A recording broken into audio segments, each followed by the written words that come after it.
اب کیا ہے تعلق ہدایت کا، میں آپ کو بتاتا ہوں. کنسسٹنسی جو ہے وہ کیسے اچیو ہوتی ہے. دیکھیں کنسسٹنسی اچیو کرنے کے لیے سب سے پہلے آپ کے اندر خود ایک ڈیزائر ہونی چاہیے ٹو بی کنسسٹنٹ. اس کے بعد ایک طلب ہونی چاہیے ہدایت کی کہ میں اللہ یہ کرنا چاہتا ہوں. آپ اللہ کو بس اپنی وہ ڈیزائر شو کر دیں. اس کے بعد آپ کو ہدایت کے چانسز ملیں گے، ہدایت کے راستے کھلیں گے. کیسے کھلیں گے؟ اللہ آپ کے لیے اپرچونیٹیز کھولیں گے. مثال کے طور پہ آپ کو بیٹھے بیٹھے کوئی شخص بتائے گا کہ یار فلانی جگہ قرآن کلاس ہو رہی ہے، آپ نے جوائن کرنی ہے. اب یہ اشارے آ رہے ہیں کہ میرے بندے تم نے مانگا تھا، اب یہ اپرچونیٹیز ہیں، سیکھ کرو. تو جو اپرچونیٹیز لے لے گا وہ ہدایت پا جائے گا، جو اپرچونیٹیز اسکپ کر جائے گا اس کے لیے پھر بڑا مشکل ہو جائے گا. تو آپ اپرچونیٹیز کو دیکھتے رہا کریں کہ کہاں پہ چیریٹی کی اپرچونیٹی آ رہی ہے، اپنی آنکھیں کھولیں، اپنے مائنڈس کو کھولیں. کہاں پہ زکوٰۃ کی اپرچونیٹی اچھی آ رہی ہے، کہاں پہ فلانی چیز کی اپرچونیٹی اچھی آ رہی ہے. جو بندہ اپرچونیٹیز کو کیش کرے گا اس کو اللہ استقامت دیں گے.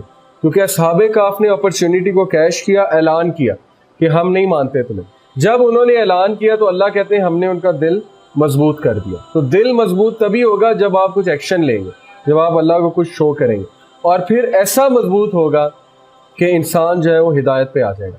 وہ ایک عالم نے بڑی خوبصورت بات کی، انہوں نے کہا کہ نماز کو اگر آپ نے عادت بنانا ہے تو 30 دن اپنے اوپر جبر کر کے نماز پڑھو. 30 دن نماز کو نہ چھوڑو اور اس کے بعد نماز آپ کو نہیں چھوڑے گی. یہ بڑی خوبصورت بات ہے کہ 30 دن نماز نہ چھوڑو اور اس کے بعد نماز آپ کو نہیں چھوڑے گی. کیونکہ نماز چیز ہی ایسی ہے کہ انسان کو نہیں چھوڑتی، انسان کو اپنا بنا لیتی ہے، لیکن کچھ دیر آپ کو جبر کرنا پڑے گا اپنے آپ کو ڈسپلن کرنے کے لیے. تو یہ ہدایت کا ایک میکنزم اللہ نے بتایا ہے کہ ہم دل ضرور تمہارا مضبوط کریں گے، لیکن اصحاب کہف جیسی استقامت دکھاؤ اور ذرا اپرچونیٹیز سے فائدہ اٹھانا سیکھو. یہ ہے بیسیکلی ایک میکنزم. ہؤلاء قوم اتخذوا من دونی آلہہ، یہ آیت ہم ذرا اسکپ کرتے ہیں. انہوں نے اب گفتگو کر رہے ہیں آپس میں. وہ کنورسیشن میں اکثر یہ بات کرتے ہوتے تھے بیٹھ کر کے ہماری قوم بے وقوف ہے، اپنے ہاتھ سے بت بناتی ہے اور انہی بت کو بیچتی ہے، انہی بت کی جو ہے عبادت کرتی ہے. تو یہ تو بے وقوفی ہے بہت زیادہ. تو یہ کس طرح سے اتنے بے وقوف ہو سکتے ہیں؟ اور اگر ہم نے ان کا ساتھ دیا تو ہم تو بہت بڑے ظالم ہوں گے. یعنی وہ حق کا ساتھ دینے والے تھے. اگلی آیت میں ہے کہ پھر انہوں نے مشورہ کیا آپس میں، اور میکسیملین جو تھے، یہ حدیث نہیں ہے، بنی اسرائیلی روایت ہے، انہوں نے کہا کہ چونکہ میں جاتا تھا وہاں پہ تو ہم اس غار میں پناہ لیتے ہیں، مجھے الہام ہوا ہے اور اللہ تعالیٰ ضرور تمہارے افیئرز کو ریکٹیفائی کریں گے. تو انہوں نے اللہ سے اچھی امید لگاتے ہوئے ہی ریزورٹڈ ٹو دا کیو. اس کا مطلب یہ ہے کہ فتنوں سے بچنے کے لیے کبھی کبھی آئسولیٹ ہونا پڑے گا. اس کو میں حدیث سے کنیکٹ کرتا ہوں. اگر آپ صحیح بخاری اور مشکات میں چیپٹر ہے کتاب الفتن، صحیح بخاری اور مشکات میں آپ اس کا مطالعہ ایک بار کریں، آپ کو ایسی ایسی حدیث پتہ لگیں گی، آپ حیران ہو جائیں گے کہ یہ بھی حدیث ہے. آپ کو ایسی ایسی باتیں سننے کو ملیں گی، آپ کہیں گے کہ کتنا کلیئر ہے. نبی صلی اللہ علیہ وسلم نے کلیئرلی سلوشن بتایا ہوا. ایک حدیث ہے کہ دجالی دور میں اور قیامت کے نزدیک فتنے اس طرح سے برسیں گے جیسے جو ہے وہ بارش کے قطرے جو ہے وہ برستے ہیں. اس طرح سے، اس میگنیفیکیشن، اس انداز سے وہ فتنے جو ہے آئیں گے. اور ایک حدیث میں آتا ہے کہ دجال کے ظہور کے بعد قیامت کی باقی نشانیاں ایسے پوری ہوں گی جیسے تسبیح میں سے جو ہے وہ دانے گرتے ہیں. یعنی کہ وہ جو ایک تسبیح ٹائپ ایک مالا ہوتی ہے اس میں سے جو ہے وہ دانے گرتے ہیں. اسی لیے آپ لوگ کتاب الفتن کا جب مطالعہ کریں گے اس میں آپ کو ایسی ایسی حدیث ملیں گی کہ نبی صلی اللہ علیہ وسلم نے کہا کہ ایک دور ایسا آئے گا کہ کھڑا ہونے والا جو ہے وہ چلنے والے سے بہتر ہوگا، اور بیٹھنے والا کھڑے ہونے والے سے بہتر ہوگا، اور لیٹنے والا بیٹھنے والے سے بہتر ہوگا. کیا مطلب ہے کہ جتنا آپ ان ایکٹیو ہوں گے اتنا آپ فائدے میں. اب کھڑے ہونے والے سے کھڑا ہونے والا بہتر ہے چلنے والے سے، کیا مراد ہے؟ یعنی وہ ان ایکٹیو ہو گیا، وہ سوسائٹی کا اتنا حصہ نہیں بن رہا. اور جو بیٹھنے والا ہے وہ زیادہ ان ایکٹیو ہے، اور اس سے بھی جو لیٹنے والا ہے سب سے زیادہ ان ایکٹیو ہے، یعنی آئسولیٹڈ ہو جانا. آج آپ دیکھیں کہ شاپنگ مالز جو بنے ہیں، شاپنگ مال میں انسان جائے تو وہاں پہ ایمان جو ہے ڈسٹرائے ہونے کے بڑے چانسز ہوتے ہیں، سارا تزکیہ جو ہے زیرو ہو جاتا ہے. شاپنگ مالز کے بارے میں نبی صلی اللہ علیہ وسلم کی حدیث ہے کہ بے شک مساجد جو ہے اللہ کا گھر ہے اور اللہ کی رحمت وہاں پہ نازل ہوتی ہے، اور جو بازار ہے وہ شیطان کے گھر ہے اور وہاں پہ اللہ کا غضب ہے. اب اللہ کا غضب سے کیا مراد ہے؟ اس کا یہ مطلب نہیں کہ بازار میں جانا ہی نہیں ہے.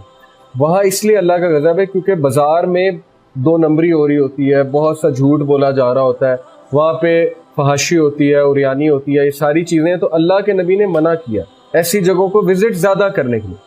ہاں کوئی یوز ہے اس کے لیے جایا جا سکتا ہے شاپنگ کے لیے، لیکن اس کے پھر مینرز ہیں، نظروں کو جھکانا، ادھر ادھر نہ دیکھنا، اپنے کام سے کام رکھنا، جھوٹ نہ بولنا، اور بس ایک ڈگنیٹی کے ساتھ واپس آ جانا. تو اس لیے آج کی جو سویلائزیشن ہے اس میں فتنے میں پڑنے کے بہت چانسز ہیں. تو جتنا ان ایکٹیو ہو جائے گا انسان اتنا اس کے لیے بہتر ہوگا. ایک ایسا دور آئے گا.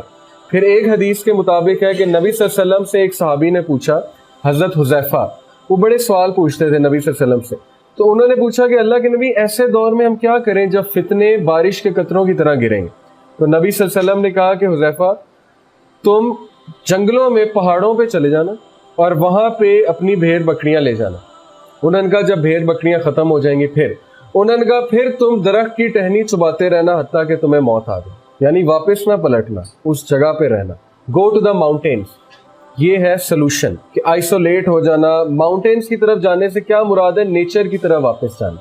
آپ دیکھیں گے ایک دور ایسا آئے گا کہ انسان جو ہے وہ آرگینک سٹف اور نیچر کی طرف واپس جائے گی، کیونکہ سائنٹیفک ایڈوانسمنٹ جتنی ہوتی جا رہی ہے دل اتنا مردہ ہوتا جا رہا ہے اور بے چینی اتنی بڑھتی جا رہی ہے. تو انسان ضرور واپس جائے گا. اس پہ تو اب ہالی ووڈ موویز بنانے لگ گیا. ایک مووی ہے اوبلیوین، اس کی تھیم ہی یہ ہے. تھیم یہ ہے کہ انسانیت نے خود ہی اپنے آپ کو تباہ کر دیا.